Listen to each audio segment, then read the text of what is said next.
Yo, what's going on, everybody? Welcome back to another episode of the Think Big podcast. It's episode 66, which means we've been doing this for 66 weeks. That's over a year, which is insane. That's like a year and 2 months now, which is kind of wild.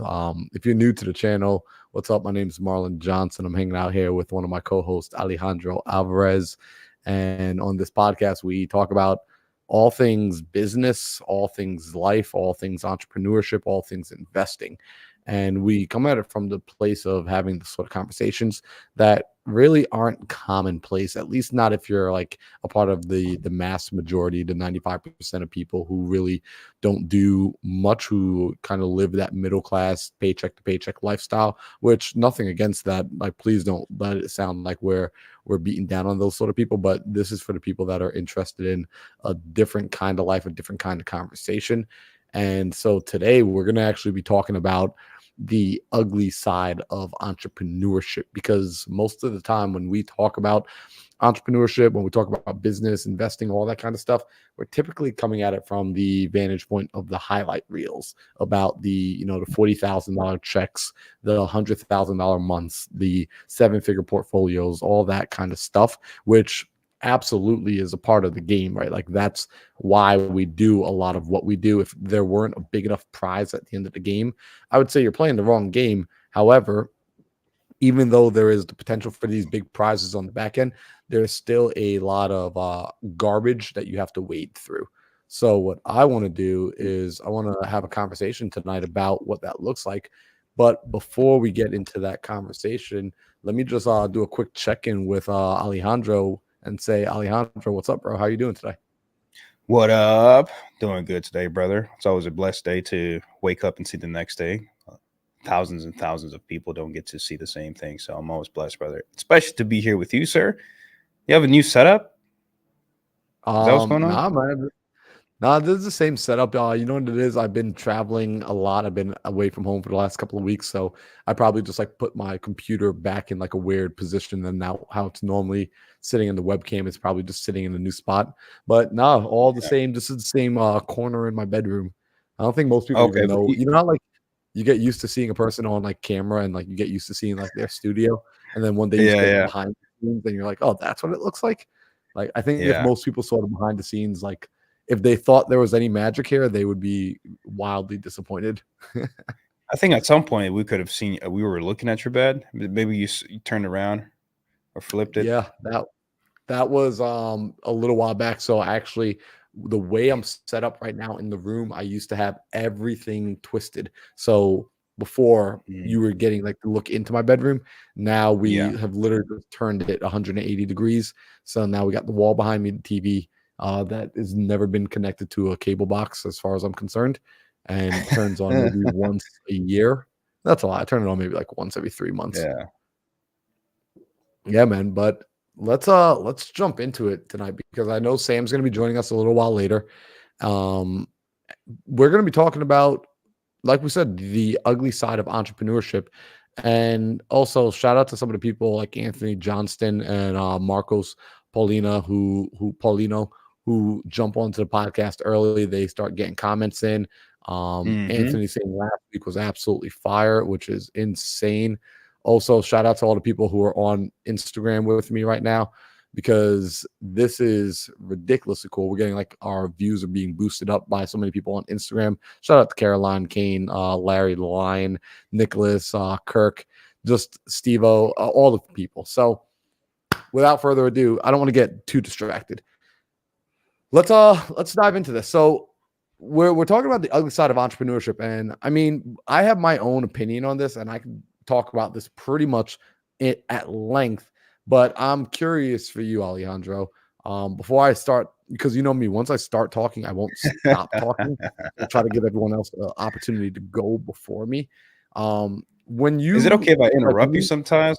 I don't think I ever asked dude, for permission. please, like, Okay. yeah, man, like interrupt. Like, that's the thing. If you don't interrupt me, I will just keep talking. Like, I'm used to being able to talk for 3, 4, 5, 6 hours like at a time. Like, the people in my coaching community see me do it all the time. Because they like It's it. a They just habit. let me go.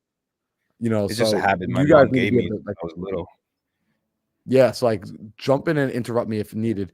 But what I want to know is, when we say the ugly side of entrepreneurship, what comes to your mind and like what comes up for you like when we look at the ugly side of entrepreneurship? First thing that comes to mind is how hard it is. People don't emphasize on how hard it is. And not saying that it's hard where not everyone can do it, which in reality it is true, but not everyone that can at least pursue it. Everyone can pursue it, but I don't think everyone has the right expectations. This is actually a video that I released the other day. It's what Alex Ramosi said is people that expect it to be easy makes it much harder than it really is, which means it's hard, but it's not impossible. And the fact that you think it's going to be easy, it makes it almost impossible for you because when you're going through hard things, you feel like, oh no, this is too hard, which in reality, oh no, this is what you're supposed to go through. This is part of the process. You're supposed to go through this. It's supposed to be hard. That's why there's a very Right. small percentage of human beings that makes it.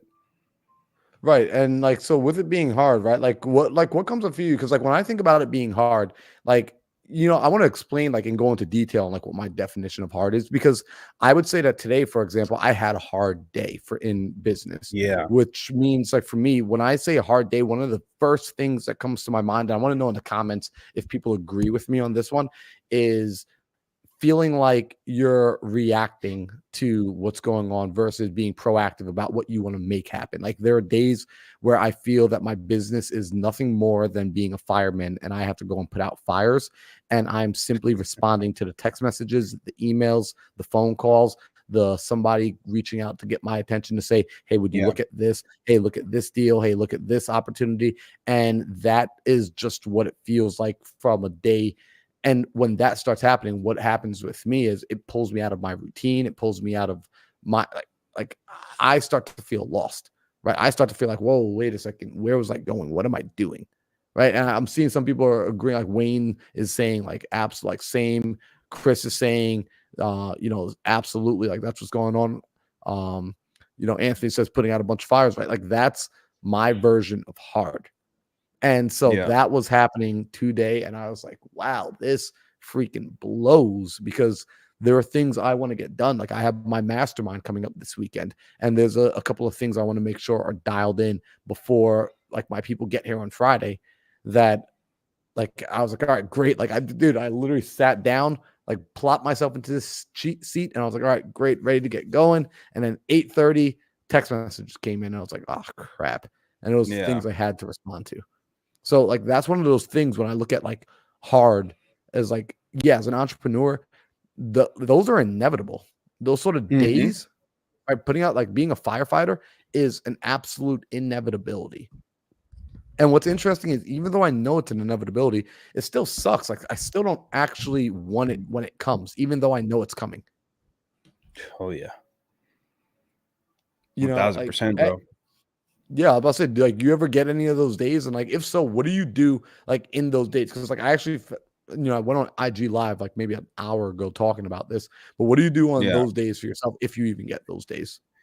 Bro, that's every day. I feel like there's a certain amount of like fires that I'm actually happy to get because if you have fires in your business, that means you're doing something right. Period. You're doing something right. However, there are some fires that are just like, holy shit, I wish it didn't have to be this way. I wish it didn't have to be this fire. What could I have done to avoid this? Which towards the end, man, you gain wisdom from it, you gain experience, you gain knowledge from it. But there's some that you just wish never happened. And like, but for me, like whenever I have certain fires going out throughout the day, kind of like, hey man, this seller wants to sue us because I don't know, some random stuff. I'm like, holy crap, let's work on it. That's hilarious. They want to sue us because of what? That's funny. So because we know we're in the right. Like you have people that get really emotional about certain transactions when it comes to real estate. And Yep. in a situation where a seller, oh, I want to sue you because of this. I'm like, okay. Did you know that the agreement doesn't say that? Did you read it? like, oh, and it's just some funny stuff. It's like, hey, do you really want to go spend money and go find an attorney and do this when in all reality you're 100% in the wrong? Or you have a buyer maybe that's going to talk to our sellers behind our back so they can get the contract at a lower price and the seller can get a little bit more and kind of kick us out. Like stuff like that is just funny fires. Those are funny fires to me. Oh, the seller wants to back out because that's funny fires to me because it's actually fun when you solve it because everything has a solution to it. But there's always certain fires, bro, that you're just like, you're gonna get at least 1 or 2 fires a month that is just like huge, like more important than all the other fires you have throughout the day. No, I agree with you. And here's something interesting. What's up, Sam? Dude, love your hair, bro. Like if I could have Sam sing here, like He's I doing would the be a thing. model. Like I would He's just be growing the it most out. handsome man alive. You can just be the background, bro, and Yeah, I think that's what we do. it'll give us more views on the Think Big podcast. Yeah, like dude, Honestly. like Sam came on and like the view count went up from like 40 to 561. And that's not an exaggeration. Like we were sitting at 561 live viewers because Sam came on. How insane is that? Like Wow, bro. You yeah, guys are and amazing. Chris literally says, literally just thinking about that hair, right? Like insane. Samsung, ladies and gentlemen, Samsung. Please continue. You guys were in some deep talks right now. Then you guys just Yeah. sidetracked. We're But- talking about the fires, bro. But the daily fires. good. Let's actually talk about this. Also, what's up, Paulina? Paulina's hanging out on IG. Dude, on IG, we got shout out to all the people on IG tuning in right now. By the way, we got 40 people tuned in on IG. I got my IG loaded up on my screen to the right. So guys, if you're tuned in on IG, what I would love for you to do is migrate over to the YouTube channel because when you comment on Instagram, I can't do this. I can't like bring your comment up on the screen for people to see your name, see your faces. So if you just like comment the word YouTube or just go to my last Instagram story, you'll get the link to my YouTube channel and come hang out on YouTube with us. Plus, very selfishly, I'm trying to boost the algorithm insane amounts. So I can use your help for that. But can I tell you guys one of my biggest stressors on business, like about business? And this is something that I realized recently, and I work to fix it, but it still has like some lag days. I get like this internal stress where I actually start feeling kind of weird about myself if I don't make money that day. And I don't know if y'all have Sam's smiling. I feel like Sam has felt this way before. I actually stress out, and it's not even like an amount of money. It literally doesn't even matter the amount.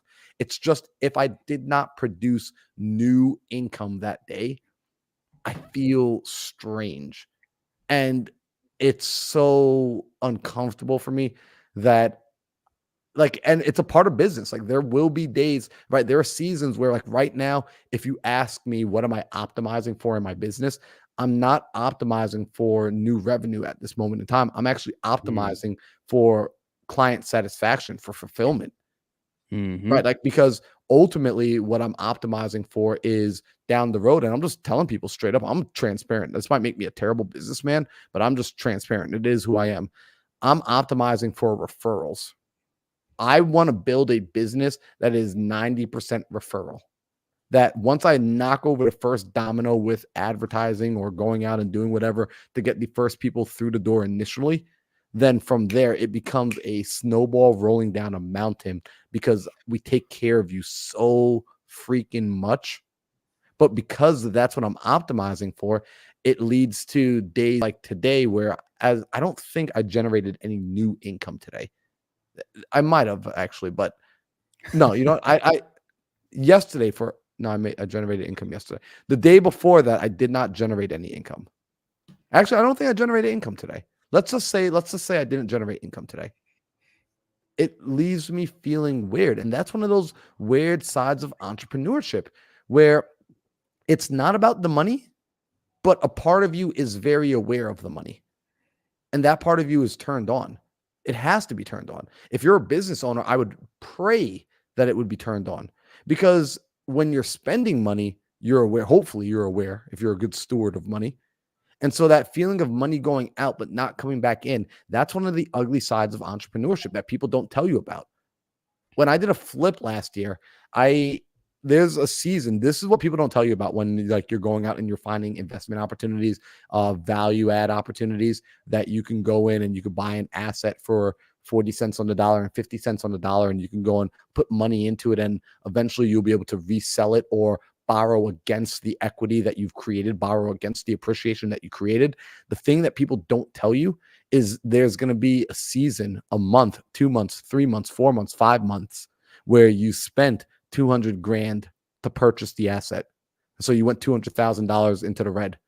And then you're putting another $80,000 into the asset to accumulate to force the appreciation.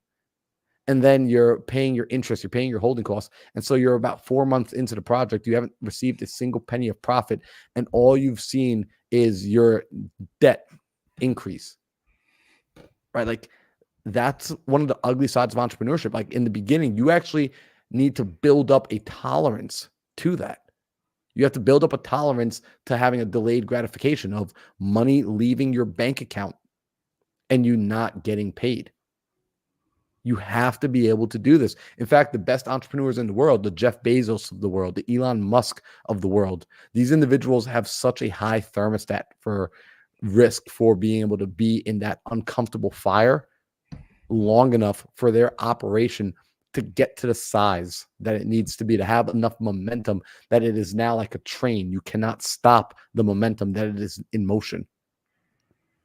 But building that, oh my God, it's so uncomfortable. I'm just being real.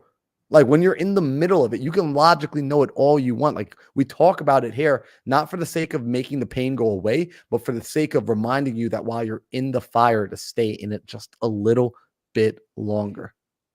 Like sit in the fire just a little bit longer. Please, for the sake of the world, for the sake of that single mother who is looking at her son and thinking, man, I hope one day there is an option for him. And he sees you out there performing. She sees you out there performing. Like this has actually happened to me when we were in Houston. We got to meet a mother who said she looked at us, she looked at myself and Sam, because we were there speaking for this particular event last week. And she says, I'm inspired by you, not because of me, but for my son, that there is something I can see because you guys are staying in the fire and you guys are making something of yourself. I know that there is an opportunity for him to do so as well. There's somebody waiting on you. It's, man, that's the ugly side of business, though. Like you got to take other people's stuff on. It's a beautiful thing as well. But the reason I say it's ugly because it's pressure. Now, I personally believe pressure is a privilege, but pressure is still pressure. You know what I mean? Like I like lifting weights. I like working out, but it still doesn't feel good in the moment when that weight is over my chest and it is coming down. And also, I just saw shout out to when I see a name, I gotta say, give him some love. Ryan Zolan popped in on the IG live. Shout out to Ryan Zolan, because that's a dude who understands this, like that business is not all fun and games, yet he does this so his life could be more fun and games, right? He worked his butt off in order to get himself to that position. Please, please understand this about business. And I'm going to tell you guys this right now, by the way. When I get on Instagram, I'm going to share the highlights of my business. I'm going to share the highlights of my life. I'm going to celebrate those moments, and it's going to make it look so damn easy. It's going to make it look so damn fun because I earned the right to do that after doing the work. But don't get it twisted. That does not mean that there are not some hard, difficult days. That does not mean there are days where I don't sit there and scratch my head and think, what do I need to do next? Like I have no clue what to do next. Right? Like I carry my V card with me. I still have my V card, by the way. I'm vulnerable. What's a V card, bro? Vulnerability. I saw with Sam. Sam's been on his OnlySams way too much. Like you saw his face. Like he was like, "Wait, bro, what?" Yeah, I was like, I know you, bro. You ain't carrying around the V card that I thought you were saying. Like it's that vulnerability, right? Which means I'm vulnerable enough to say I need help. There are days that I just straight up need help. And anyone that was hanging out with me on Instagram Live earlier today, you saw it. Like you saw me coming from, like, Sam popped in there for a minute. Like I was like, yo, today was like a 3 out of 10 for me. Energetically, business wise, like it was just a 3 out of 10. And people consider me to be a successful entrepreneur. I consider myself to be a successful entrepreneur. And I still had a 3 out of 10 today. Mm. Can you, Well, Marlon, I want you to hit on 3? this, man. I want to ask this, so important. Marlon, you had a day, I don't know if you went over it today on YouTube, but you had a day where things weren't aligned and they weren't perfect, and you didn't wake up and run through a brick wall. Things were slow. And you're someone that I think Alejandro and I consider to be kind of like the energizer bunny between all of us. Like when I look at all of us in our friend group, I'm like, you're the guy who's always on. So on a day where you can't be on all the time, how do you deal with that? Great question, Sam. The first thing is straight up at some point, like I just have to acknowledge, like, this is where I'm at today. And this is like I say it like this is like the feeling that is with me. Like I'm not this feeling, right? Like, but this is right. It's like when I'm pissed off, like if I ever get angry, like, yo, anger is with me right now. Like there is some anger hanging out with me today.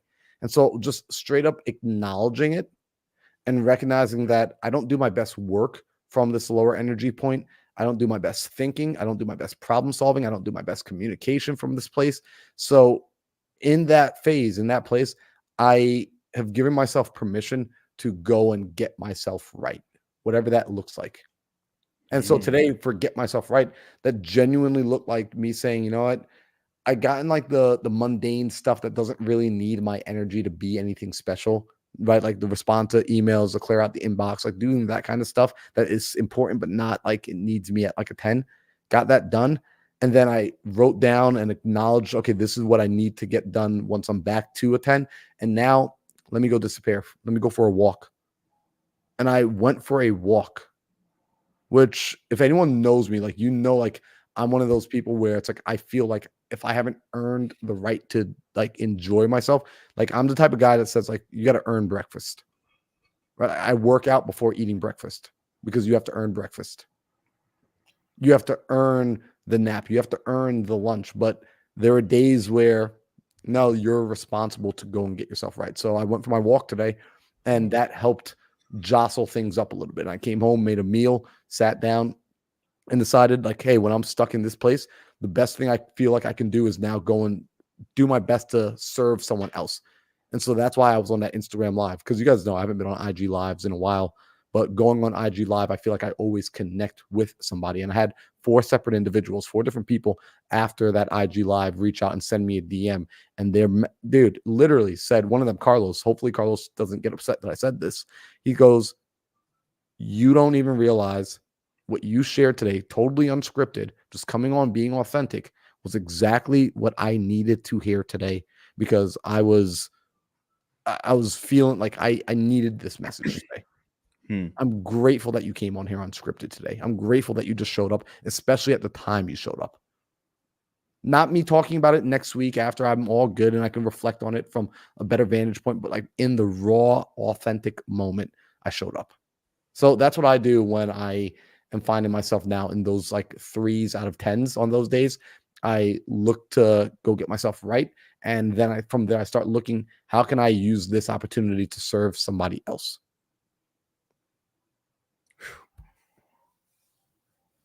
Let's go. What about you, man? I mean, oh wow, I just did the same thing.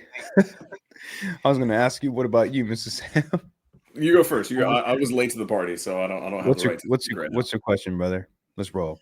On a day where you wake up and shit isn't 100 out of 100, right? You maybe don't feel the same focus. You maybe don't feel the same discipline, right? You wake up, something feels off. You don't feel productive. And because the 3 of us, I know us, I can almost guarantee the 3 of us, if we're not being productive, we kind of feel guilty about it too. But there are days when you wake up and shit's just not happening. You're not moving the needle and you feel guilty about it. But it's hard. It feels like you have to walk an extra mile to start moving the needle. How do you deal with those low days, those low energy, those low motivation days? I focus on myself. I focus on myself on what to do next. I detach myself from a lot of things, such as electronics. Detach myself from, sometimes I'll tell my guys like, hey, I won't be able to be in the meeting this morning. I'm going to be handling some big fires that I have going on right now. So what I do is I sit down and I think about all the possible outcomes I can find to solve all the fires I'm going to have throughout the day. And that's really what pushes me down. I physically write a lot of stuff, bro. Like it's all right here. Oh, all right here. Physically write stuff like, okay, what am I going to do? What am I going to do? Write them down. And then I have like a checklist. Once I figure out all my possible outcomes, I write down a checklist of the best outcomes that I think it's going to be working for me that day. And then I go through that checklist. And that's what makes me feel like I have succeeded the day or defeated the day of, even if it's what's up, Don Rich? Shout out to Don Rich. Even if it's 1% out of 100, Sam, for me, that's worth it, man. If I get 1% out of my day in a positive traction, as long as I'm not moving backwards, I feel like I won the day.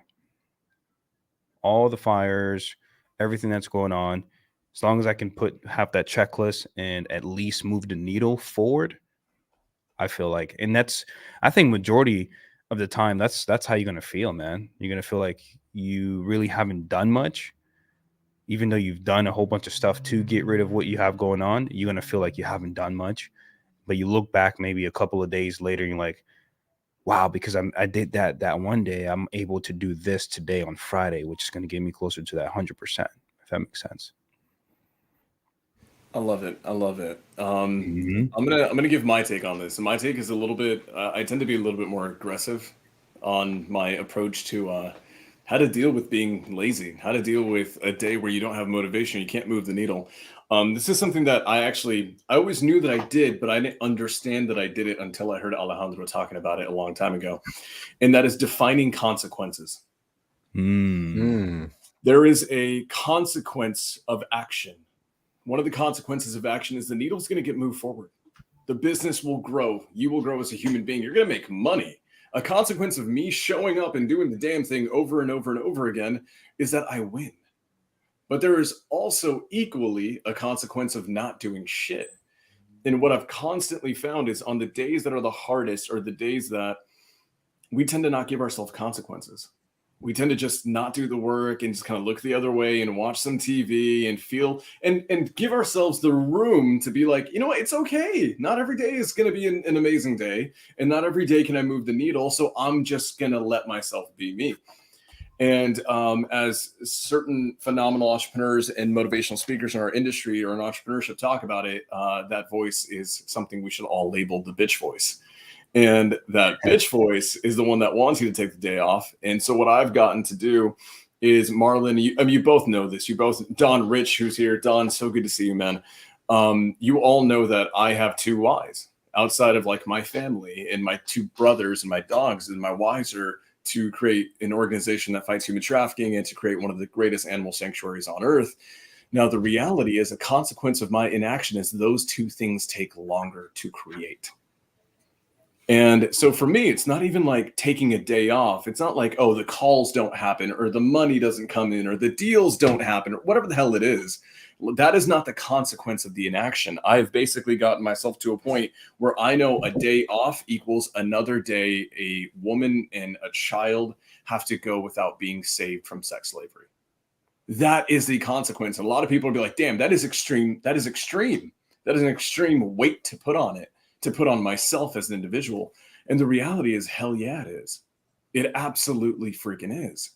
But the people in my life didn't sacrifice for me to be here to take days off and just have no consequences. So I would ask everyone here, just ask yourself this at the end of the day. It's okay, whatever the answer is, because I'm myself. I'm just my own human being. Ask yourself, why are you doing all this? Who are you actually trying to impact? If the answer is you're only impacting yourself, then it's totally fine, right? Then do whatever you want to do. I really don't give a damn. But if you're someone like me and you're obsessed with helping everyone else, the reality is me taking a day off equals a woman or a child in a third world country being abducted by cartels and being sold into sex slavery. Like that day off, I don't know if you guys know the stats of this. I'm not going to get into it, but human trafficking is bigger than it's ever been. bigger than it's ever been by far. Nothing comes close. No time in our history as a species has it been as bad as it is today, especially with animal poaching, illegal animal poaching, the exotic animal trade, where horrible, horrendous things happen to these sentient beings. The reality is every day I take that's a day off is a day that not tens, not hundreds, probably tens of thousands of innocent lives basically have to pass on and never get the savior that they need. That is the weight of responsibility that I have on me. And when you feel a day with low motivation or low discipline or low work ethic or low whatever, and you confront yourself, okay, cool, this is literally what I've gotten myself to do at this point, is I will say, Sam, great, you want to take a day off because you feel like shit or you feel lazy or whatever the hell it is. 20 women, 10 children, and 17 animals. That's the cost of your day off today. And just sit.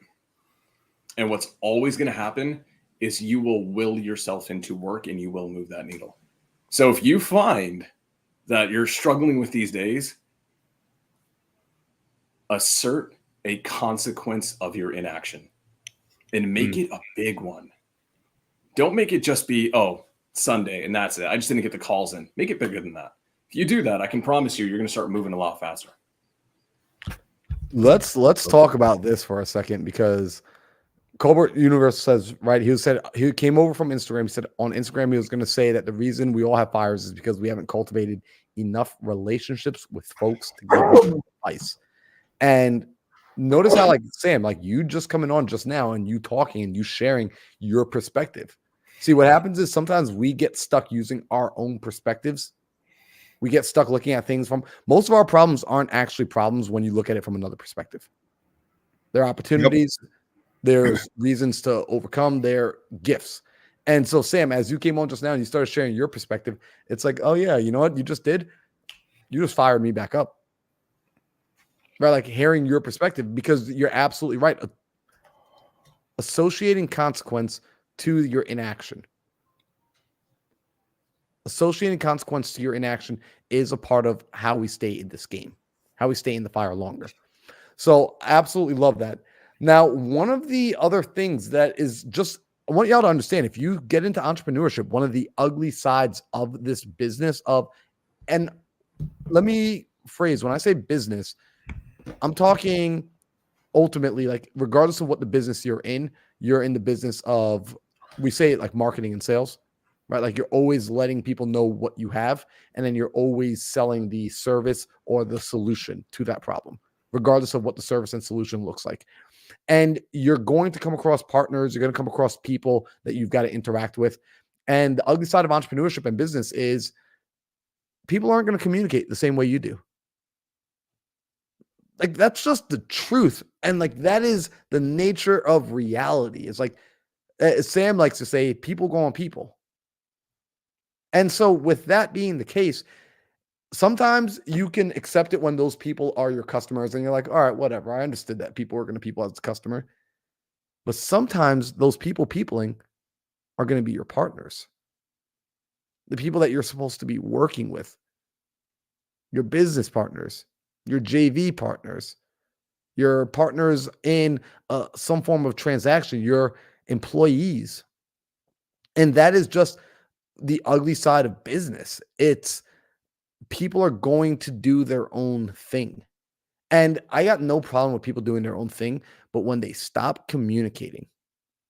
In fact, I had this happen last week where I reached out to one of my partners, a person that, like, I've worked with and I've done business with. I love the guy. Great person. Sent him a message, and just unfortunately, he just did not respond to the message ever.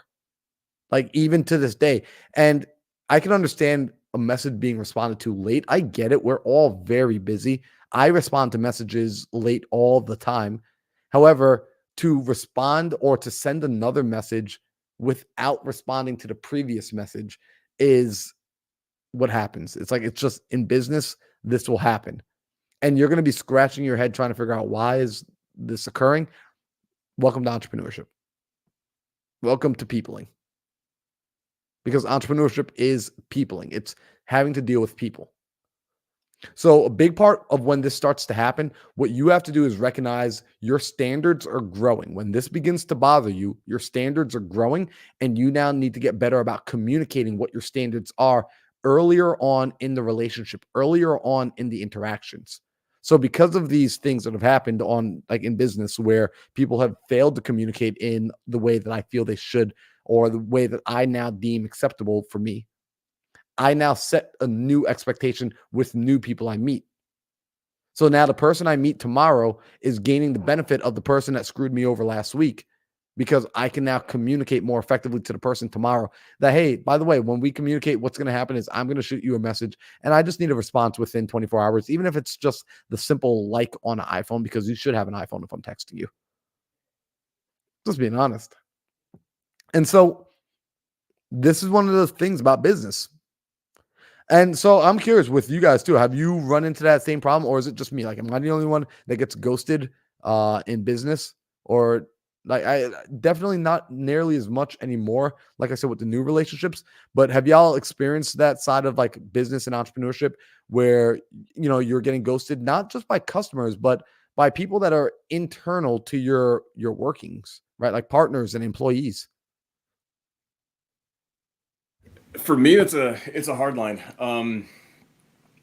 I have upfront expectations, right? I want to be honest here. So I have upfront expectations with all of my people who want to work for me, especially my directors. They have to understand, they have to affirm to me that I will not always be there, because I travel, because I'm in demand, because I'm speaking on stages, because I've got to solve big problems. So I want to make sure it's always a two-way street, and it's always fair and there's reciprocity. So for me personally, all my people know you're going to text me and I may not text back.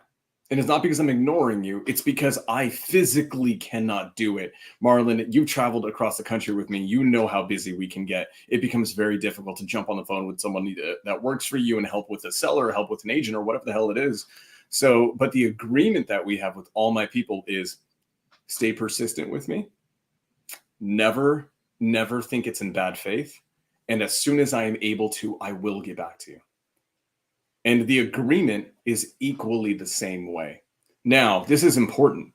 Every time I go out and speak, my team actually knows where I'm going, what I'm doing, what my schedule, what my itinerary is going to be.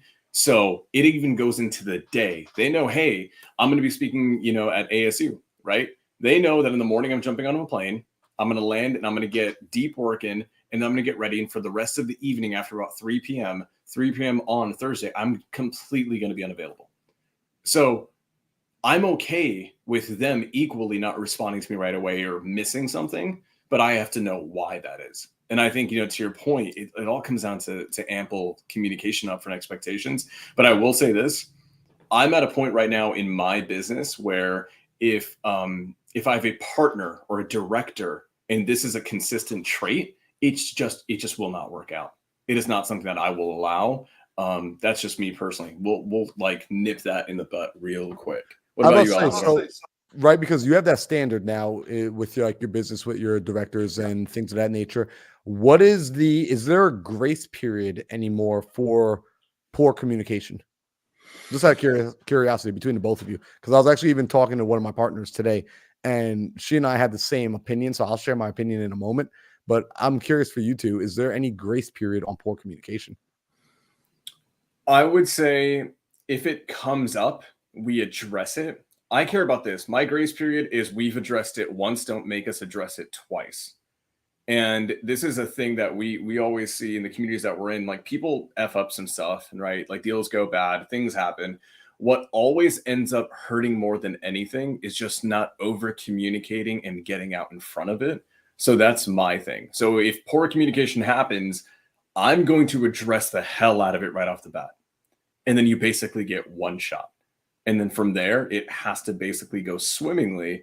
And then usually what ends up happening, the directors and the partners that I've, really kind of resonated with and they last with me are the ones who understand, like, hey, if something's going to get in my way, like, let's just get out ahead of it. It doesn't hurt to get out ahead of it and let Sam know, or let the other partners know, we're not going to be able to communicate right now. Like, one of my, the head of my dispositions, her name is Sasha. She's amazing. Like, she probably needs to take a whole 1 to 2 weeks off, because she's been working her butt off tremendously, and she needs to take time off. And here's the thing. She and I have talked about this, and I've told her, hey, straight up, if you need to take 2 weeks off, just shoot me a text, let me know, and I personally will not bother you until minimum 14 days after. But we get out ahead of it so there is no lapse. And another element of like getting out ahead of it is she has to let all of our partners know who do business with us that the same thing's going to happen. So I'm okay with a lapse in communication, but moving forward, it has to be almost like planned miscommunication almost, right? Like for me, the grace period is one time, dude, straight up. Yep. No, I agree with you on that. What about you, Alejandro? What's kind of your thoughts there with communication? I say for me is just setting up the upfront contract is always going to be the best way to do it, because like Sam said, I myself, like let's say you have a partnership and you're the one dealing with all like the fires. They're not, right? They're probably, I don't know, doing something else, and that gives them the freedom to have more access to their phone. And you're the one dealing with all the fires. If there's a situation where that partner feels like, oh man, there's no communications or something is going on, address it. I like to address it. Hey man, if it's something important, just call me. Just call me. Pick up the phone and call me. I promise you I will answer the phone every single time. If it's important, call me. Don't text me and then feel like, oh, you haven't been communicating with me. Or like it's very simple stuff. Like when people start making assumptions, because once that's very easily to start making assumptions whenever people miss the communication. They start thinking bad things. Oh my God, this is going on. This is horrible. When you pick up the phone, oh, that's what's going on. That's how you handle that. So just pick up the phone. Like for me, I'm definitely in a position where it's really difficult whenever you're handling a whole bunch of fires. But as soon as someone calls me, hey, what's going on? Talk to me. Always on it. But I think it's the upfront contract that matters, Marlon. Like, hey, I'm not the guy that's going to be constantly texting every morning, every day. Yep. Just know whatever we have going on, I am attacking it consistently every single day. I love that. I love that. And so I agree with you guys on that wholeheartedly. In fact, I was having a conversation with one of my other partners, Ingrid. She and I own the property out here in Arizona together, and we're also looking at we're actually currently underwriting a 13-unit deal that right now the math is mathing, like the pencils are penciling, which I like. It's out there in Apache Junction. So we'll see if we end up pulling the trigger on this one. And she was explaining that she actually had a situation, a deal that went kind of south. It went weird on it. And she said the only thing that saved it was the fact that like the other person was like just communicating with her. And I said, it's really funny because I had a business partner that I was getting ready to do more business with, that I actually recently was wanting to do more business with. And when I sent them a message, like over a week ago, and they still haven't responded to it. And I was like, dang. And but here's the crazy thing, because like I get your point, Alejandro, too, where it's like text, like not respond. I've also sent phone calls, no response.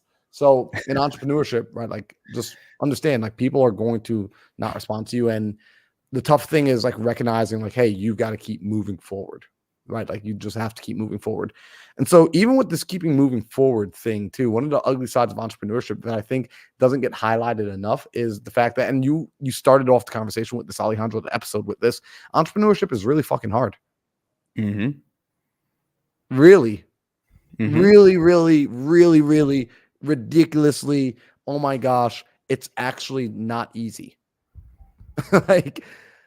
And I want to scream that for the rooftops for everybody in it, because when I tell you it's hard, I'm not saying this as a way to discourage you. By the way, if you're here, here's what I'm going to say. If you can be discouraged and feel the need to quit entrepreneurship because Marlon just said entrepreneurship is hard, then all I did was save you time, because you were going to quit anyway. Because quitters quit. Like that's what they do, right? Losers lose and quitters quit. Real talk. However, if you're serious about this, understand it is difficult. In fact, embrace the fact that it is difficult. I signed up for this because it was difficult. Because if it weren't difficult, everybody would be able to do it. There wouldn't be enough opportunity. There just wouldn't be.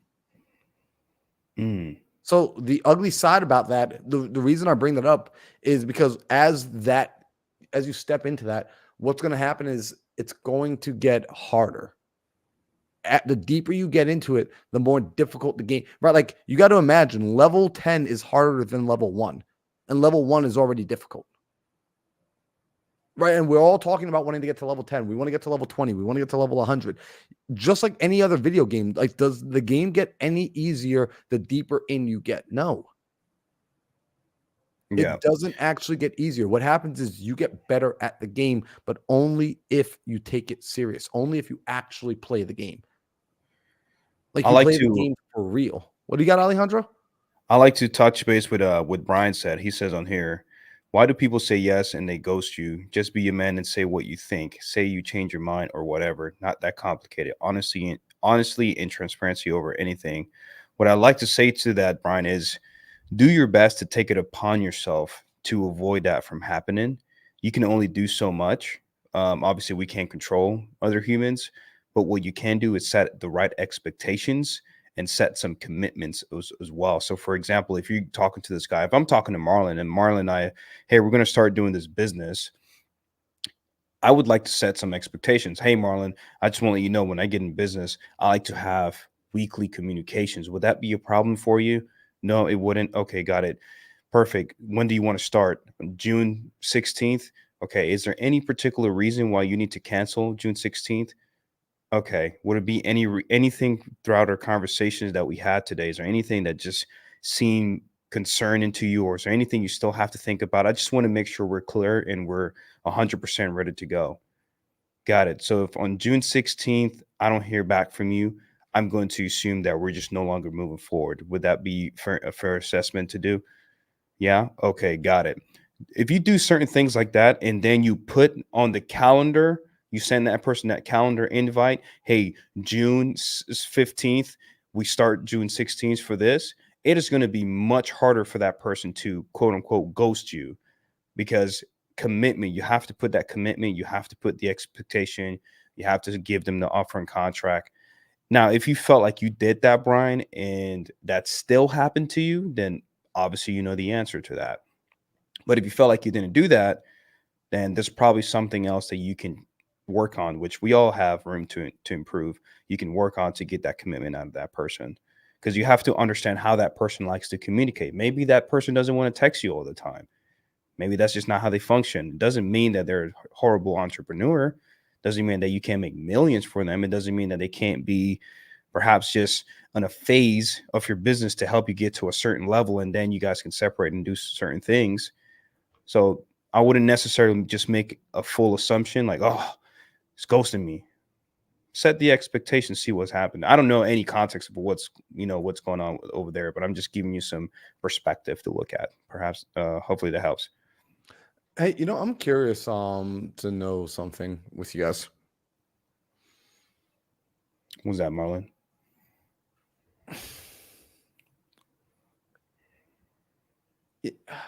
I just had a question. I'll ask it in a little bit actually, because the question, the way I wanted to word it, just like escaped me. So I want to bring it back when it's a fresh idea, because it was in my mind. I should have written it down, and this is what happens. Sometimes I don't write the questions down as soon as they come to me. Man's a deep thinker, wise man. What about you, Sam? What do you think? Is there any other ways that you can avoid to having people ghost you, or do you feel like people that ghost you would be a terrible business partner? What are your thoughts on that? Yeah. My thing is this. It's funny enough. It's the same. I was giving this advice to a friend of mine who is going through some interesting stuff with a female right now, and he's getting put into a position where he's kind of having to chase a little bit. And the reality is, as men, I think genetically men need to chase, right? Men like chasing. We like hunting. But I've told him, man, like right now, especially with women and especially on the trajectory that he's on, he's massively successful, and he will continue to be massively successful. And I mean, I think he's going to be a billionaire one day. And I'm telling him, bro, the number one lesson that you need to learn, not just in business, but when it comes down to females too, is don't chase. And if you ever catch yourself being in a position where you are chasing, you're gonna lose. And that's just the raw reality of it. And don't get me wrong, guys, there's nothing wrong. Like, I know there's women who love playing hard to get. They love the game of it. It is what it is. I get it. But the reality is this: in any relationship with another human being, if one party is consistently put into a position where they feel they have to chase, eventually that fun chase will turn into resentment.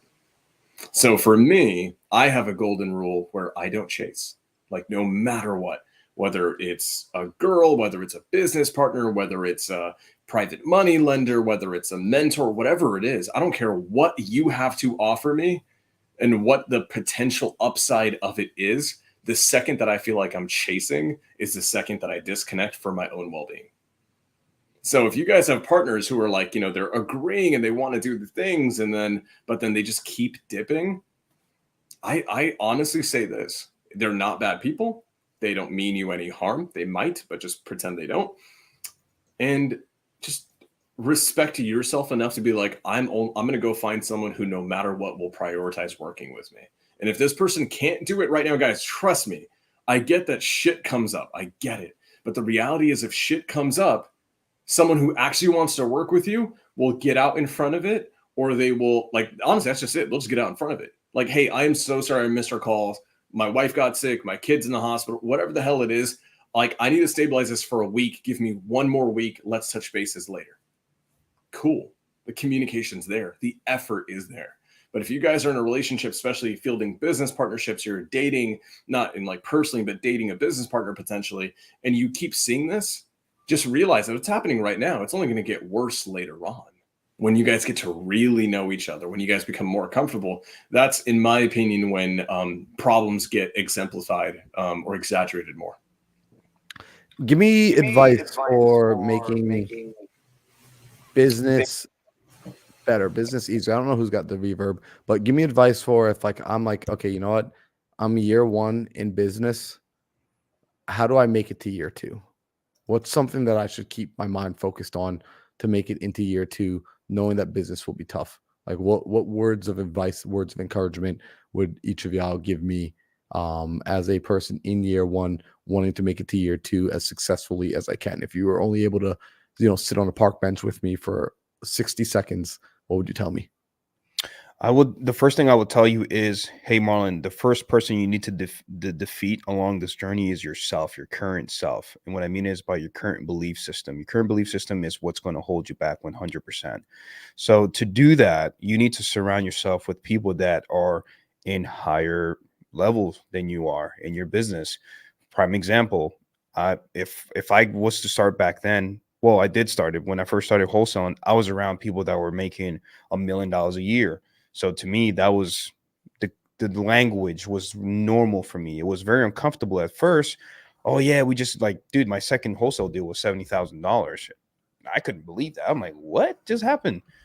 And after that, that's when stuff just started to become normal. But if you're hanging around people with the same belief or lower belief systems than you, it's going to be really difficult for you to feel any success or any motivation to propel forward. I have, and if it's okay with you guys to share, I have a Discord channel where I have a virtual office where people come in and they can see other people working on the phone. We don't say anything, and you're not allowed in there unless you are working. You're on the phone, you're marketing, whatever you're doing.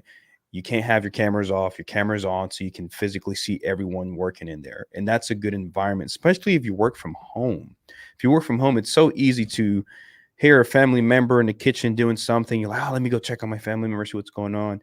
Or, you know what, let me stretch and go get me a cookie in the fridge or whatever. Who the heck puts cookies in the fridge? I don't know why I would say something like that. It's hilarious.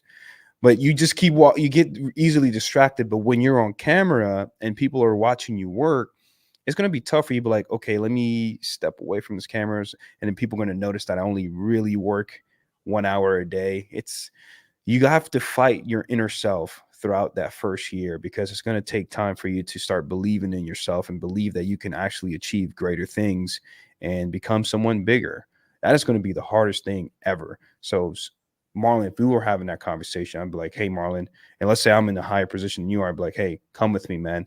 Join this. Do this with me every day. What are some struggles? We hold each other accountability. What are you struggling with today? What can help you today? What are your goals today? Okay, by the end of the day, I want to see that you achieve your goals by the end of the day. So that's what I would do. Someone says Oreo in the fridge, fam. What? Love People that. really put cookies in the fridge? Is that a thing? So, Sam, 10 seconds. Advice to me. I'm in my first year in business. I want to make it to year 2. Year 1 is the year you discover who you actually are.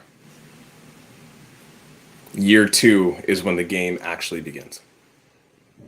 Don't put a lot of emphasis on year 1. Don't think you're going to make $1 million.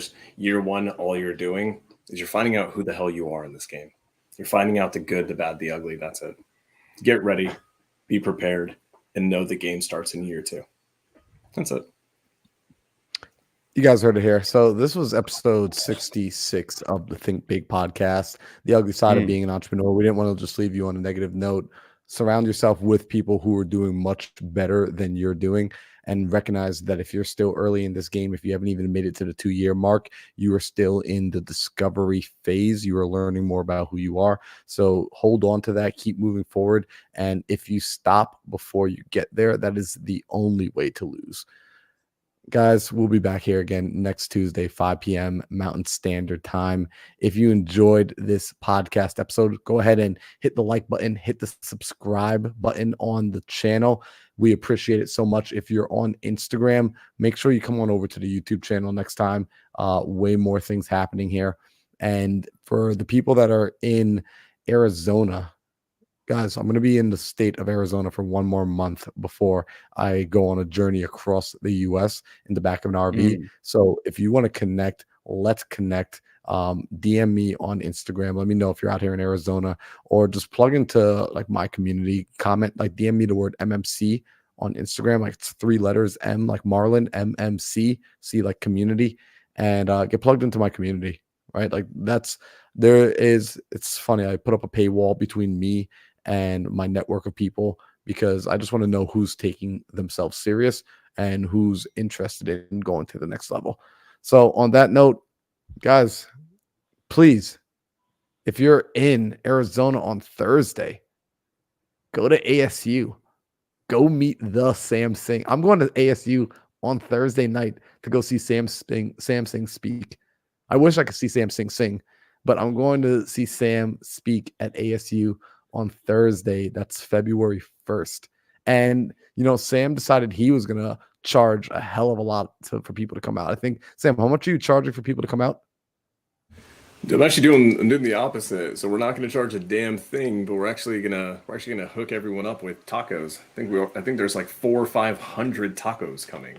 So it's completely free. Come see me speak. We're gonna actually do some amazing stuff. We do a meet and greet. We're gonna crush it on stage, and then we're also gonna feed everyone there. So please come see me. It's gonna be a damn good time.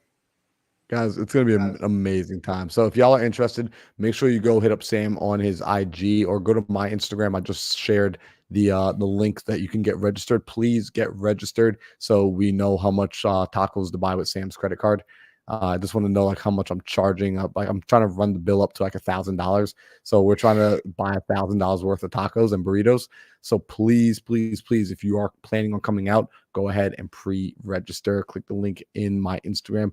And if you haven't noticed, by the way, if anyone ever says to me again, Marlon, I didn't know what you guys were up to. I didn't know that Alejandro was going to be doing that. I didn't know Sam was going to be doing that. I didn't know you were going to be traveling across the U.S. and you tell me that you didn't just go and check my Instagram, I'm going to call you a knucklehead, because I tell you guys every single week, it is my way of communicating with everybody at once, because I do not have the capacity, the bandwidth to be able to message each of you one at a time every single day to tell you what I'm up to. So I use my social media for that. So please, if you want to stay connected, if you want to be in the circle, if you want to do cool, epic things like jump out of airplanes, speak on stages, come meet and greet, ask questions, do all that good stuff, just follow us on Instagram. So, guys, we'll see you next week for another episode of the Think Big podcast.